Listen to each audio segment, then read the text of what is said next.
This is the Global Podcast Network, where executives and professionals connect, share, and inspire. Stay tuned for the conversations that drive success.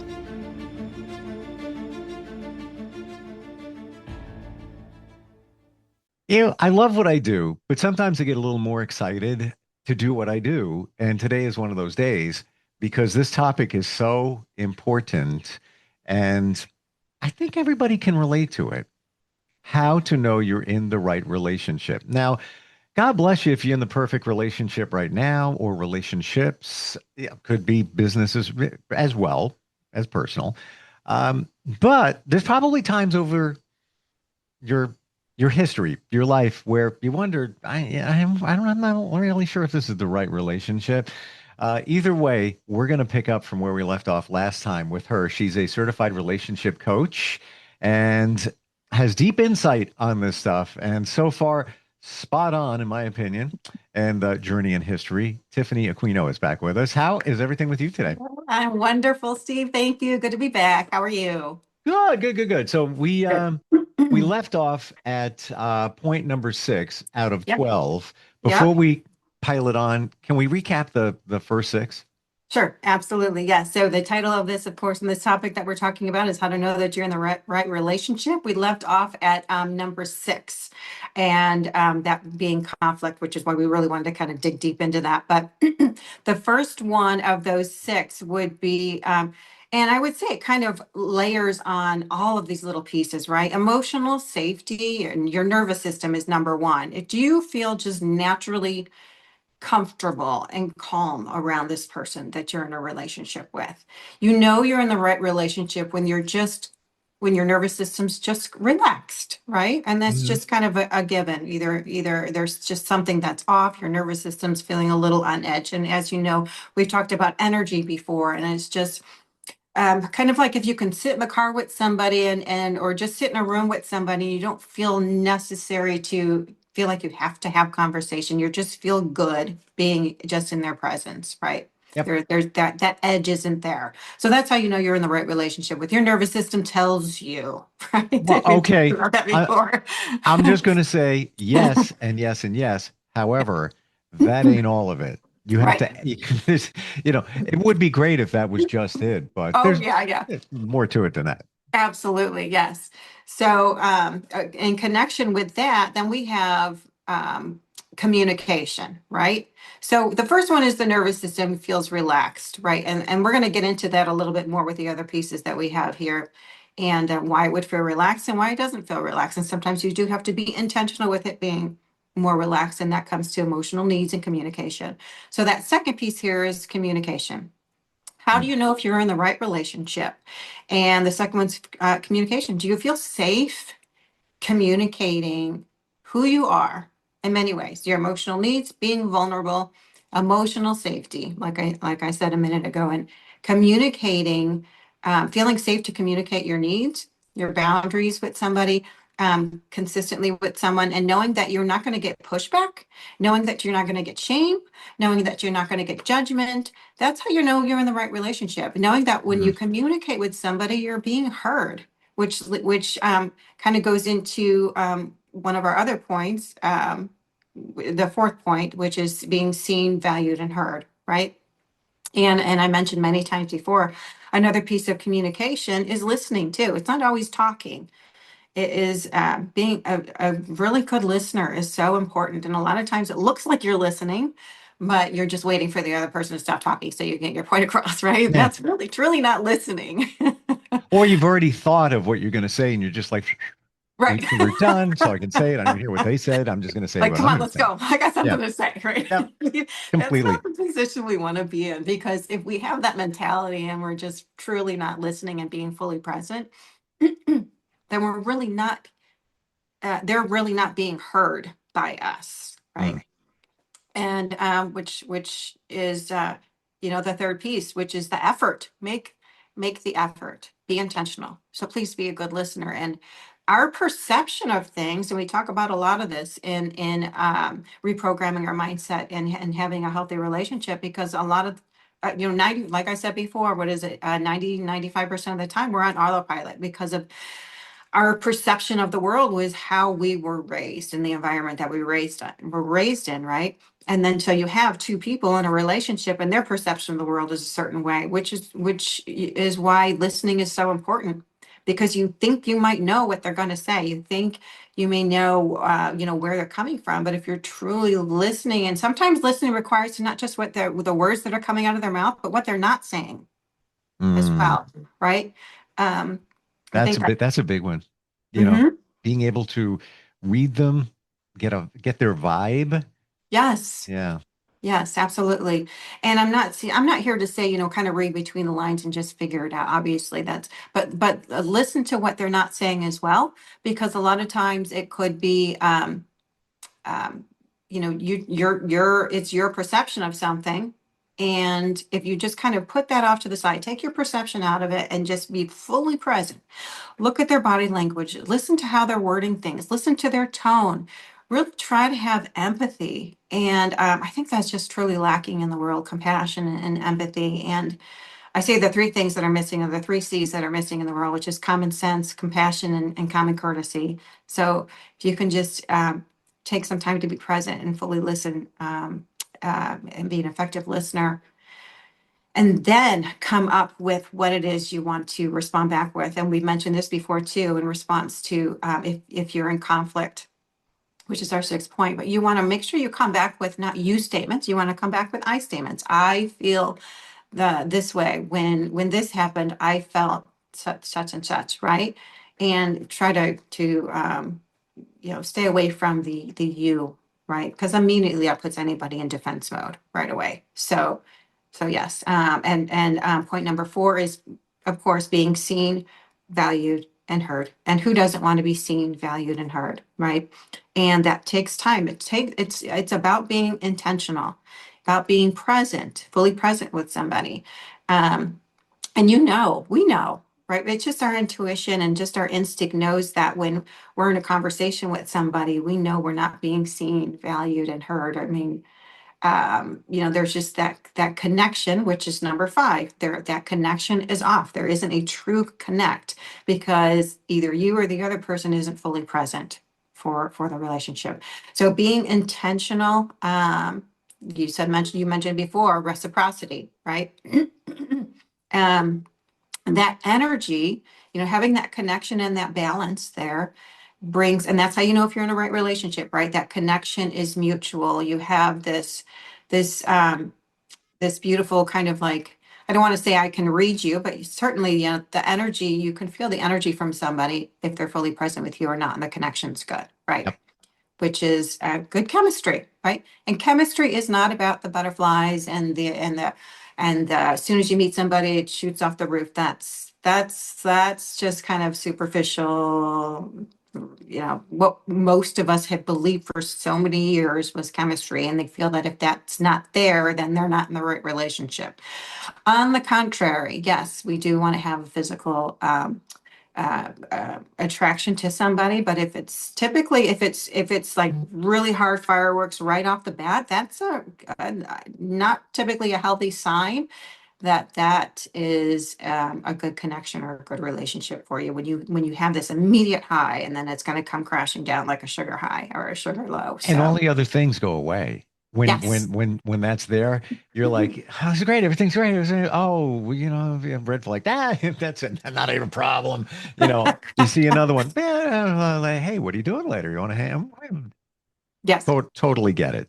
You need to see the big picture, the big picture. Absolutely, absolutely. And I think we need to get used to um, really being proactive in our life about the traits of a healthy relationship versus all the false traits that we have been taught. We've just been so used to because it's all connected to feelings, right? That rush. And that's for so many years that's what we've been taught. But I think now the culture truly should be more proactive and looking at and gaining the knowledge at what are the traits truly of a healthy relationship, so I don't creating these same cycles and patterns. So yes, that's connection is number five, and in that first half of how do you know if you're in a good relationship, right? You're both wanting to invest, you're both wanting to initiate, and you're both wanting to show up. So that makes a good connection there. So number 6 is the conflict piece that we ended on the last episode. And I mentioned how to fight right? And there's a way to fight wrong and there's a way to fight right. And of course, one of them being, like I said, that you want to way to fight right is, and I don't want to say fight, obviously. We're not talking about in the physical sense. That's a problem. We want to suggest some counseling and some separation at that point and just kind of get balanced and in a good space if that's the case. However, just on an emotional standpoint, to fight right, we want to use I statements. Focus on I statements and refrain from the you statements. You did this. You make me feel this way. It's all you. And that, of course, puts anybody in defense mode. And both people now have got their nervous system completely out of whack and unregulated. And it's very hard at that point because now you're intertwined with two irregulated nervous systems, and it's a little bit more difficult to pull each other away and to go into separate rooms and to regulate.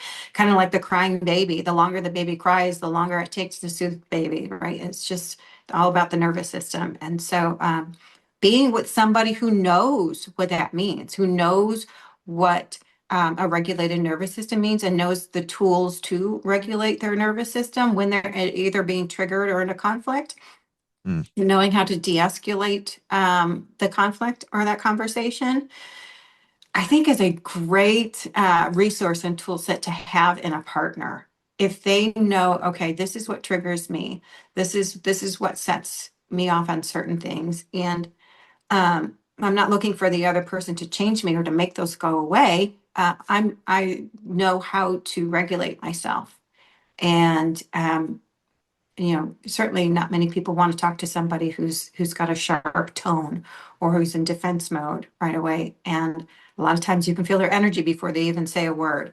So if you know how to regulate your nervous system and communicate effectively, I want to use the word professionally. So if you pretend or imagine that you're in a professional setting versus a personal romantic setting, sometimes that helps. Because people will act differently in a professional setting if they're upset about something and respond differently in a respectful professional manner versus knowing that they're in a relaxed, And comfortable setting.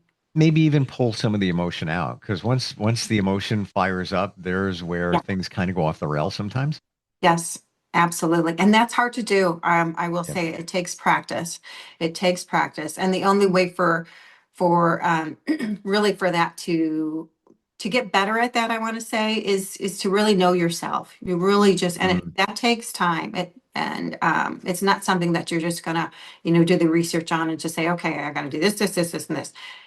You need real life experiences for that to happen. And that's why I say the first step is awareness and the second step is to pause and breathe. If you can just make those a habit, if you can just be aware if you're in a situation and make those a habit, and being in a relationship with a partner who knows how to regulate and make those a habit, and just you see them like, okay, let me think about this for a minute and just give it a minute to respond to that situation or what you just said or whatever. And that I think it's very respect that I admire in somebody who can do that, because that first step is huge. I have a lot of respect for people who can do that, especially if they've been set off for so long. Oh So yeah. Just even in any situation where a medical procedure where you're all tense and everything, just yeah, calm breathing. down, calm it down, get back to earth, come Oh gosh. grounded.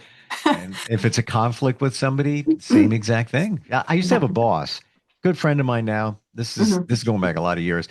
And when he first started in this position as our supervisor, a lot of times he would walk into the room and he'd go, Oh wow. and I'm like, what is wrong? Is he like not doesn't like us? Like it's like he's I didn't know what that was at that time.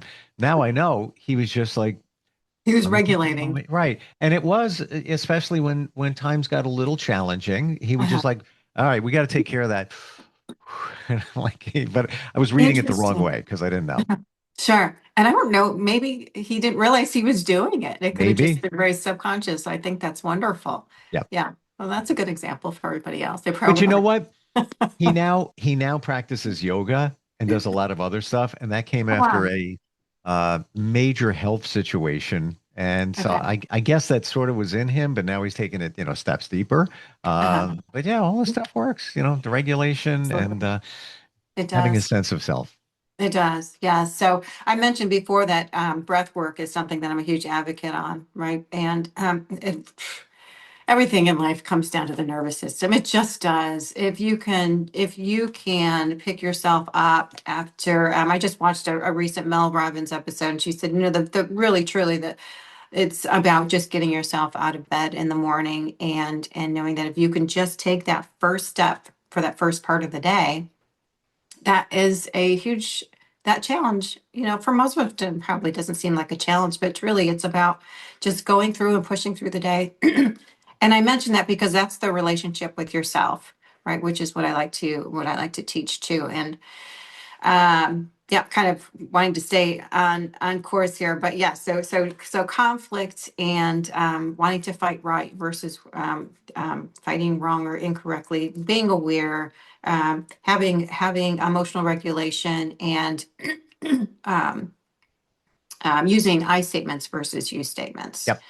Yeah. So now we're going to move on to the seventh point that we want to talk about, and that's a huge one. Kind of what I was just mentioning here about the self development piece and having the relationship with yourself, which is you don't fear losing yourself. And we've heard that many, many, many times. Or either we've seen someone from a distance, right? Or we're a parent and we've seen our kid go through a relationship. And we're like, I kind of see you're losing yourself there, honey. It's like, are you Mhm. sure you're in a healthy relationship? Or you see that in a friend in their relationship, or you just simply see it in yourself too in the relationship that you have with somebody. When you sense or see that you're losing yourself, um, or to know you're in the right relationship, you're not losing yourself, right?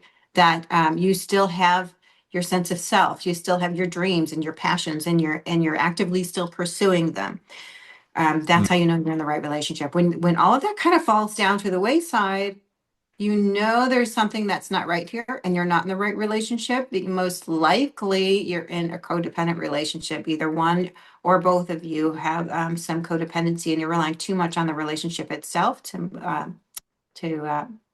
for you to feel validated. So, Well, yeah, and that's, different. We talked about different relationship styles, especially if somebody has codependency, mhm, they need somebody else to feel whole. Like yes, the movie Jerry Maguire, You Complete Me. Yeah. yes. Not good. Yes. And like you said, a lot of that's codependency. And in regards to attachment styles, let's discuss the one particular attachment style that's in relation to that, called the avoidant attachment style.